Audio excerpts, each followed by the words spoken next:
Welcome to Data Hurdles, a weekly podcast where we explore the impacts data and technology have on our day-to-day lives. My name is Michael Burke. And I'm Chris Detzel. Welcome to another Data Hurdles. I'm Chris Detzel, and I'm Michael Burke. Michael, how are you? I'm doing well today, Chris. I'm a little off. I've got some pretty bad allergies, as this is our second time going through this. But I'm excited to be here. We've got a special guest today, Alex. Alex, do you want to go ahead and introduce yourself? Yeah, absolutely. And it's great to be here with you both. My name is Alex Martonik. I'm the industry practice lead for financial services and business resilience with Esri. We are a GIS company based out of Southern California.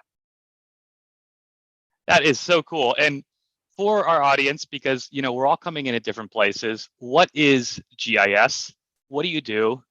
And what does the company do?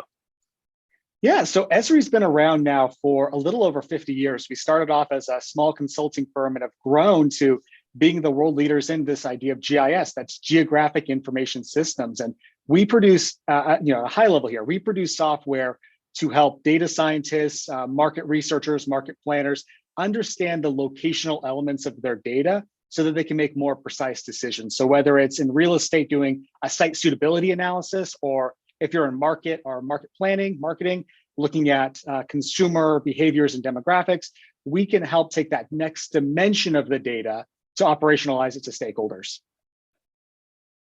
That is really neat. And so obviously this is a very niche space, right? I mean, used by almost everybody around the world.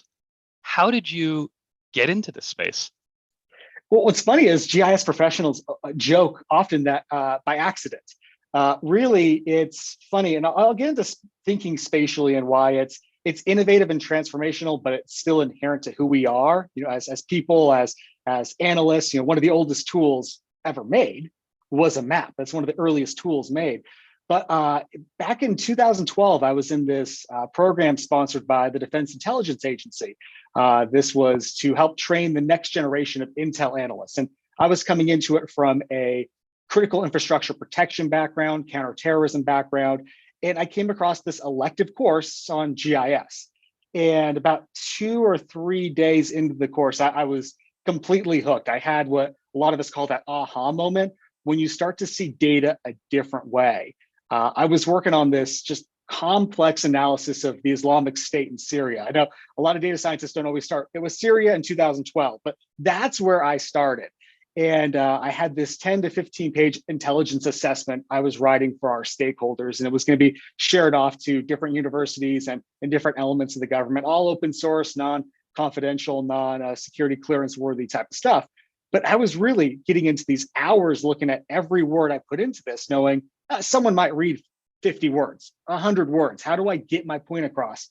Well, I decided I'm going to make a map, right? I'm in this course. I'm seeing data in a different way. I'm going to take all of these concepts I've been learning about for the last 2 years in counterterrorism. I'm going to just put it up there. So the first slide I had in my deck was a map. And it was of Syria, and it was looking at about 5 or 6 different variables at once. It was looking at historic spend in infrastructure from the al-Assad regime over the last 2 decades. It was looking at where people lived, where there was investment in road networks, and where there was access to fresh water. And I kid you not, the stakeholders, I had probably 12 slides in my deck. This was the only slide I needed in 30 minutes because the map was understood intuitively almost immediately by everyone in the group. They could see it and understand, regardless of their background, oh, that's why the Islamic State is spreading in that region. You can see it and understand it, intuitively at that level. And ever since then, I couldn't help but apply spatial thinking to everything I did. And so I came to work for Esri. That is incredible. And what a neat story. I mean, when you think about how one project, one map really defined your career in this organization, that's cool. I mean, and so with Esri and with geospatial data, you're talking about adding these layers of information really to tell a better story. But in like the commercial and enterprise space, how are customers using this type of data? I mean, we talk about real estate, we're talking about layering things on in a static form. Is GIS also something that can be done in real time? How does it work? Yeah, so what I love about spatial thinking is that it is innovative and transformational. And I don't mean to be cringe by saying, listen, we've heard the term innovation probably 4 or 5 times over since the first smartphone. We're becoming numb to the fact of how fast technology is moving. But spatial is kind of evergreen. Like I mentioned, it's like the first tool we as a species created to understand the world around us. So, if we look at innovation, it's not the technology, it's the thought behind it. And so, if you look at the iPhone, it wasn't just that it was a phone. It was, what if, the idea was, what if we blend almost all consumer electronics into a single device? Same thing with cloud computing, right? And the Internet of Things. What if we democratize access to information and services to everyone, regardless of where they are? When I'm talking about spatial, the innovative idea is really this. What if we start to see the world as one system, right? Not just disparate things. What if we had a common framework for governments and businesses to understand complex challenges? We can talk about climate change, or if we're looking at diversity and inclusion. When we're talking about commercial real estate as one system, what's the main motto of real estate? It's location, location, location. Everything from doing a site suitability analysis, from network optimization to understanding highest and best use for your customers.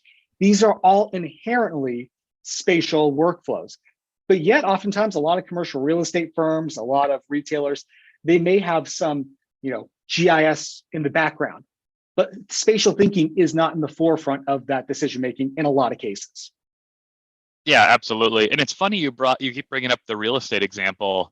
When I bought my last house, I actually leveraged GIS data to help me better understand the properties as I was looking at it. I have this, my father was a real estate broker, so I was able to access real estate data.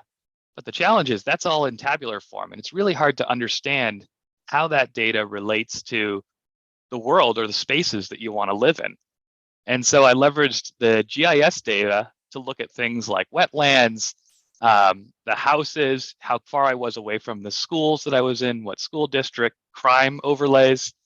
And it really helped me to make a more informed decision about where to buy a house.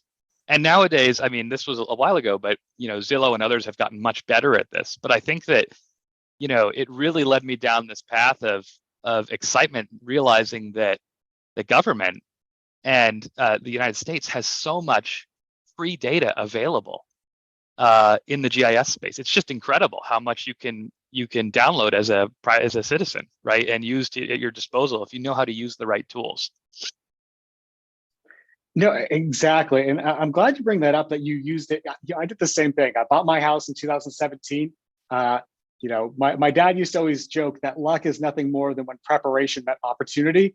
So I got in for a millennial as good as you can get into real estate. But I did the same thing because I found that the mantra of location, location, location, it was a loaded phrase, because spatial insights, they're contextual, but they are also subjective. I mean, geospatial data is objective because it is tied to a location. It's tied to a spatiotemporal variable. That in of itself is subjective. But what's the context that matters most to you? That may have been different than me. So when someone's saying, "Oh, this is a good neighborhood," great. What does that actually mean? Does the buyer care about proximity for schools?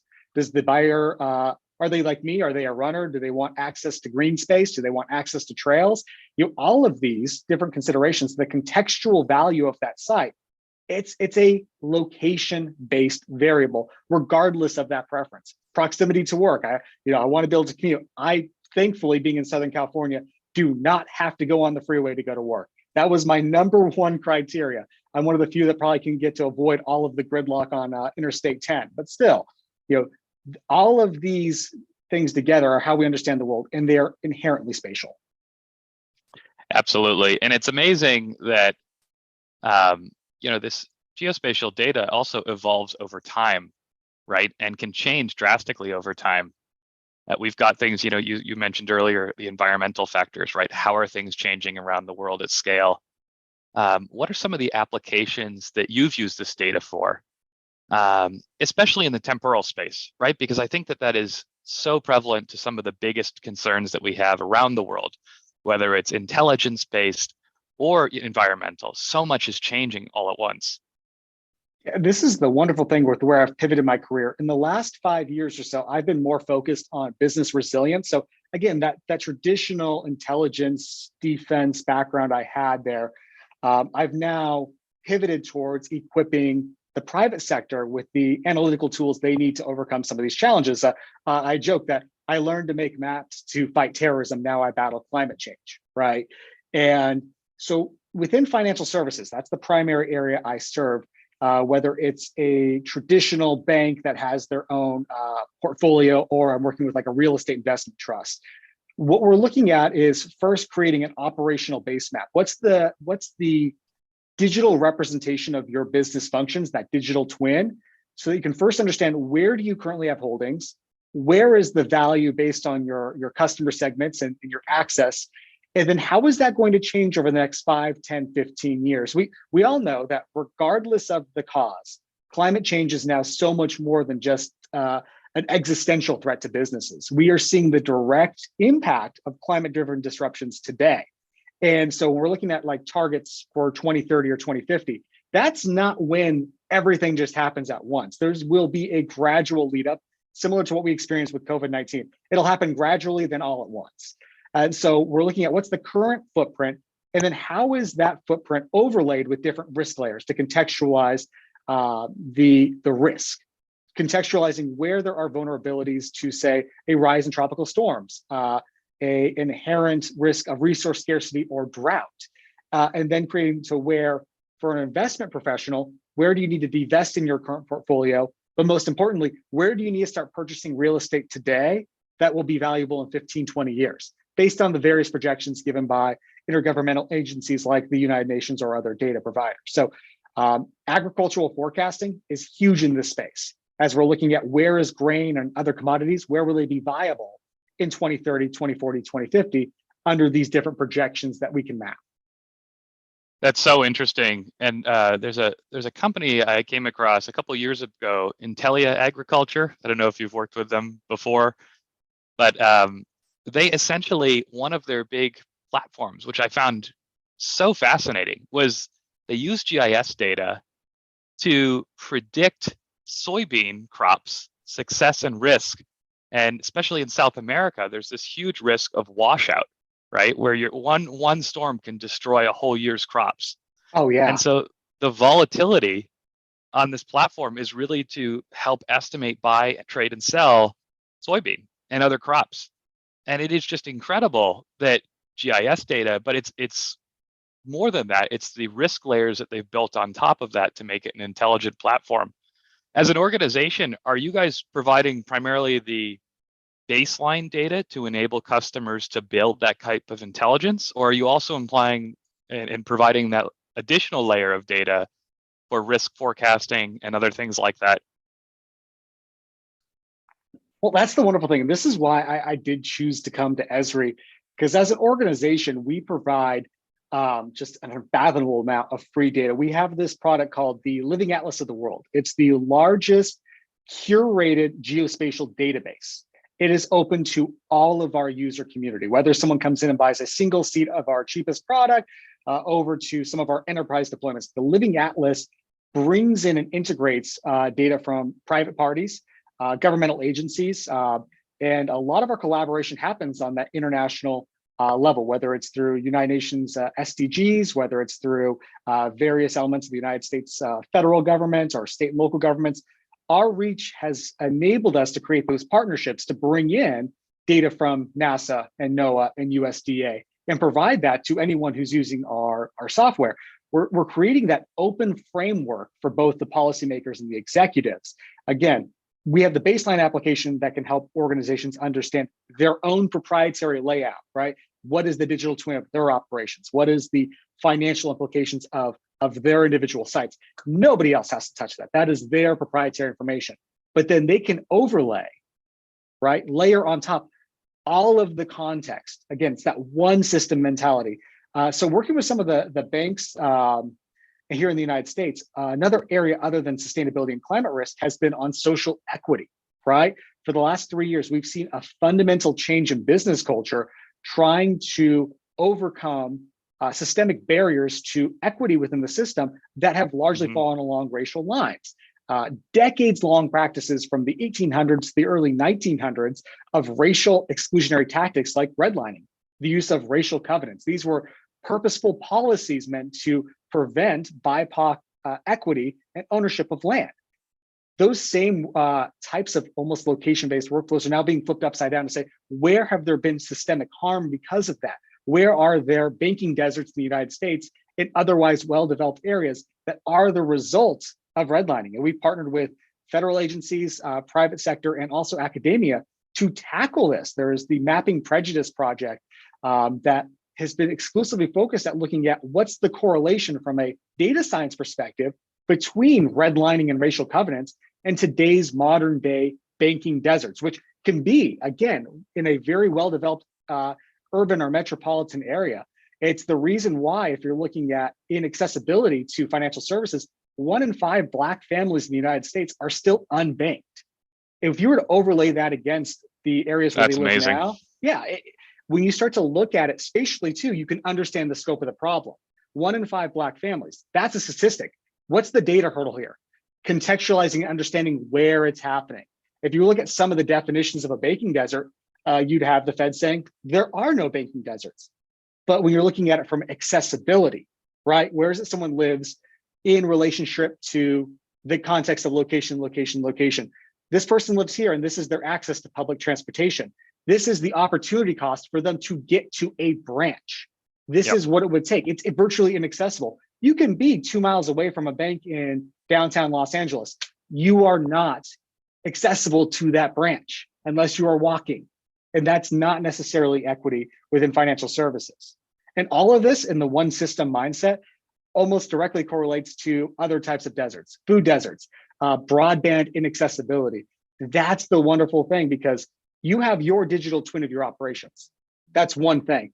The context is never ending on top of that. Absolutely. And it is incredible just to think about problems like that and how the technology that we have today, we can actually measure some of this in a much more effective way. You're talking about banking deserts, right? We look at a distribution of banks in static, it's a totally different story than if you're able to understand and measure the cost of somebody traveling to one of those banks.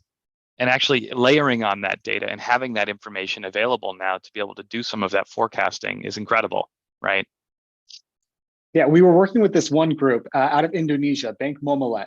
And it's not a household name here in the United States, but Bank Momolet is one of the largest Sharia-focused banks in the world, servicing Muslims in Indonesia. They did a relatively simple geospatial workflow looking at all of their customers and looking at accessibility scores. They were able to reduce their overall annual operating costs by optimizing their retail network of their full service ATMs, and then incorporating, and this was amazing to me, a mobile branch, right? They retrofitted this rugged RV to be a mobile branch just for administrative purposes, right? To create a set schedule to go to very remote areas that would have a schedule to say, hey, Tuesday is the day your branch is going to be here from 8 to 4. That's when you can start servicing they reduced their operating expense and significantly grew their market share. If that's not a win-win, I don't know. But again, think about this one system. By reducing their operating costs and their retail footprint, is that not also lowering their carbon impact? It may not have been a sustainability initiative, but you better believe when you're looking at the production of ATMs, having to produce less ATMs is a reduction in the carbon footprint of those ATMs. All of this together is how you can overcome several of these seemingly insurmountable obstacles together.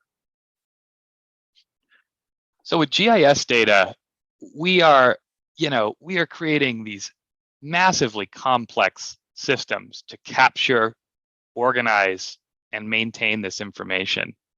When we talk about data quality across these different systems, how do you manage it? As an organization, what kind of steps do you take to ensure that quality is there, right, and being maintained accurately? No, that is certainly a challenge. One thing that spatial does, I believe more than any other type of data view, is it increases transparency. And the more eyes you have on something, the more accountability there is on that data. If I was to give you a map of your community and say, this is where your house is, and you know that's not where your house is, you know something's immediately wrong, versus if I gave you just the latitude and longitude, right? It's how the spatial data is used increases the transparency, whether it's a static fixed asset like a property, or dynamic real-time assets like a sensor in the field, tracking where vehicles might be. Within logistics and freight, this is used to look at real-time conditions like, where is my truck?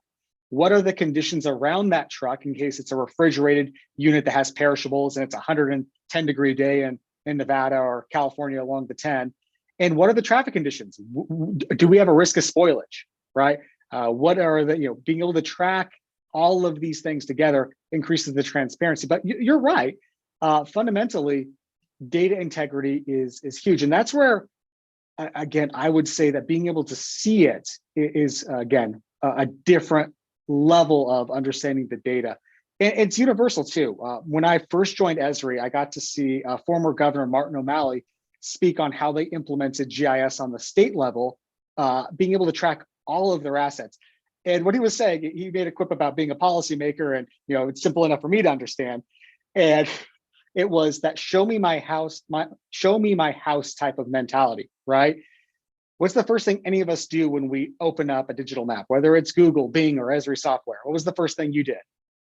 Oh, of course, you Google your house immediately, your address. Exactly. You looked at your house, you looked at where you worked, you looked at your local coffee shop, and because we all understand the world around us, similar to our ancestors with, the early maps on cave walls. We all understand the world around us through a locational view. So when it's presented that way, it's that illusion of simplicity. There's a whole lot of complexity behind within the data science and the geospatial data to ensure there's the integrity. But you see it and understand it intuitively. It's quite clear and simple at that point. Really amazing. And, as a data scientist and, definitely wanting to do more with GIS data, to be completely transparent, I've done a few fun projects, but never anything at super large scale. How do you get involved? What are some of the best practices for people on the call who are interested in this, might not have a lot of experience? I know that there are some of the GIS languages and other things like that become pretty tricky pretty fast. How do you get started? Yeah, I think the first step, and why I really wanted to speak with you both today, is just to start on the first level, is start thinking spatially, right? Start to think about where is it you could incorporate geospatial thinking into your day-to-day types of operation. We call this the geographic approach, right? It's first and foremost a way of thinking and problem solving to integrate data through the context of spatial. Next, whether it's Esri or another type of GIS platform, the way technology has developed over the last 10 years has truly democratized it across, it's not just about anymore having to learn one specific language in order to utilize a GIS. When I think about the groups that I work with, we have plugins for Python, for R, for Hadoop, for you name it, Arcade. It's so accessible now. When I first learned GIS, yes, I had to learn about very niche geographic principles like the shape of the earth and different projections and underlying datum and all these elements. But now I worked within commercial real estate for a 2-year period on our team. And I was working with brokers who were part of CCIM, who were probably 30 or 40 years into their career, had never touched anything in their computer other than Microsoft Word and maybe Adobe or DocuSign, and they were making maps in an hour, right? Most of it now is a UX, it's a GUI interface. And I want to kind of do a throwback here.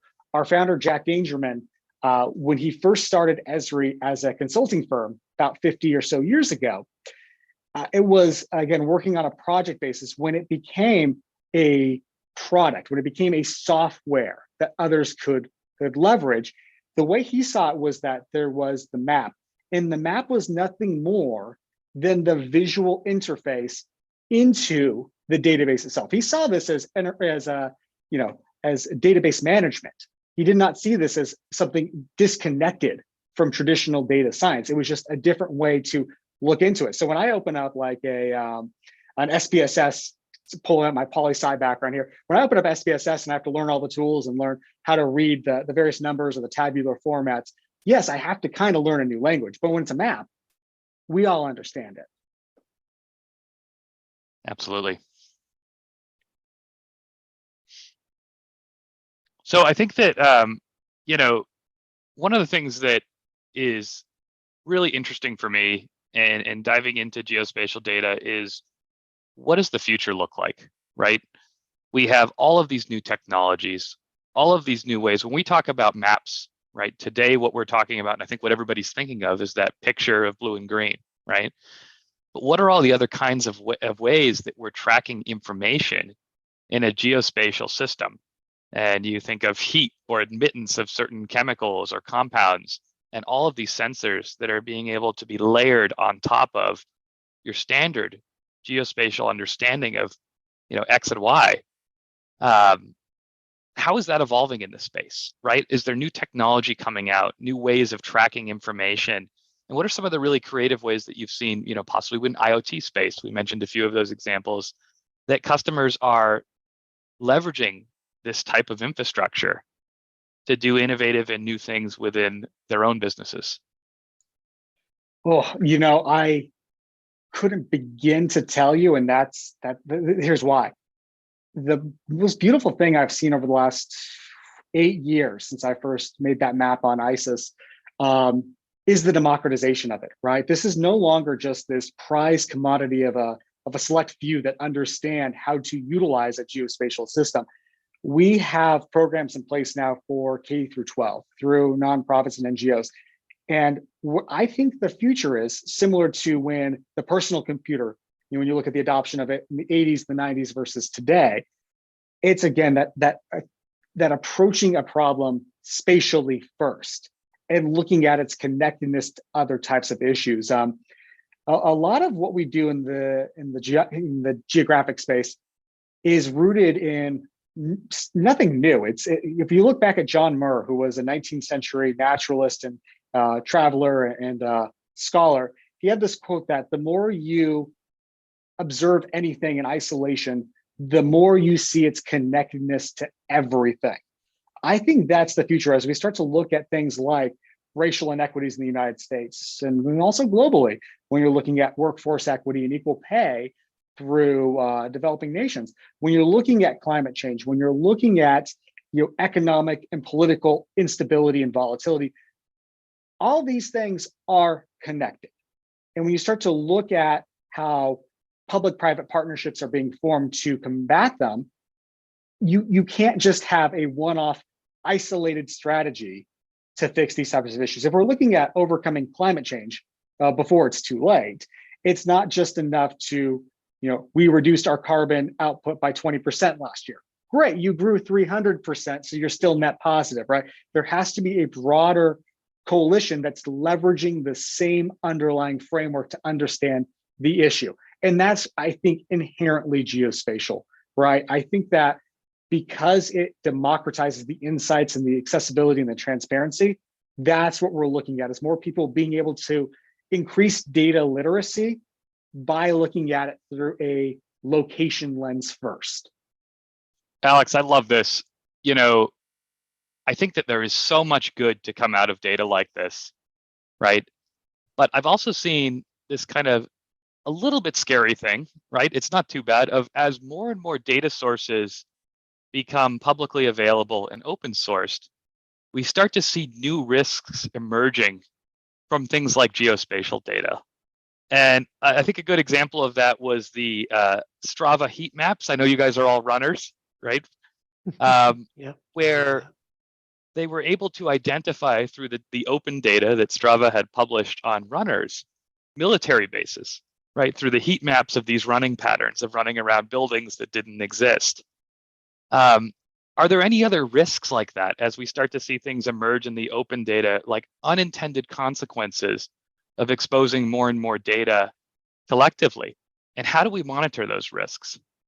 Ooh, see, you're pulling in the first background I have, which is, my first master's was in national cybersecurity studies. I say first because I'm getting my second tomorrow. I'm graduating with my MBA in finance tomorrow morning. Congratulations! Actually. Oh my gosh! That's awesome. I No, can't thank believe you. that you're here. You want to know what? I'm picking up my graduation cake right after this conversation, and then I'm going to go running on Sunday because of how much cake I'll eat. But no, you bring up a great point, but it all comes down to the fundamentals. That's why these things are not mutually exclusive. You know, if I can do anything in my career that I'd be proud of, it's to really solidify that traditional data science is not separate from geospatial data management, right? They are one and the same. If we're looking at a locational framework, that has to sit on top of a traditional data science stack. We're not replacing that. It's an engine of contextualization. But yes, the same principles of confidentiality, integrity, and availability will apply. So if you're creating a digital twin of your operations, right? Let's just say you're a global commodity asset management firm, and you're creating your digital footprint of your holdings. You may or may not want that publicly accessible. And because of that, our software enables you to protect that, right? In a on-premise like setting. You don't have to publish out your data that is your proprietary business data. I mean, we have 75% penetration of the Fortune 500 space. I'm willing to bet that before I reached out, neither of you really heard of Esri, right? No, I have. Oh, well, that's good. I also had, but only because I'm a data person, right? So we knew a little Yeah. bit about it. Most of the But time I not say that, enough. people, but that's because we never made the headlines in a negative way, right? We've been around for over 50 years, have this penetration. We are the engine behind those companies. We are not the one that's trying to lead the way there. We are enabling them to lead the way. But yes, confidentiality, integrity, and availability. The fundamentals of any data management will still apply to geospatial. I remember that because I think I was still in my first master's when that came up with the heat map of different bases to say, do we have a presence there? Yeah. Well, you can clearly see the running line. Someone's doing a perimeter every day. Yep, absolutely. Alex, thank you so much for your time. We really appreciate it. It's a pleasure having you on the talk today. Please, if anybody has any questions or follow-up, don't hesitate to reach out. And I'm sure you're definitely going to get a few of us reaching out after this, wanting to learn more about how they can get started with this data. So thank you for your time. Well, absolutely. Yeah. Thank you both. Alex, this is great. And so thank you for tuning in for another Data Hurdles. I'm Chris Detzel, and I'm Michael Burke. And lastly, before I say let's go, please rate and review us. We need all the ratings and reviews we can get. So thank you again. Bye-bye.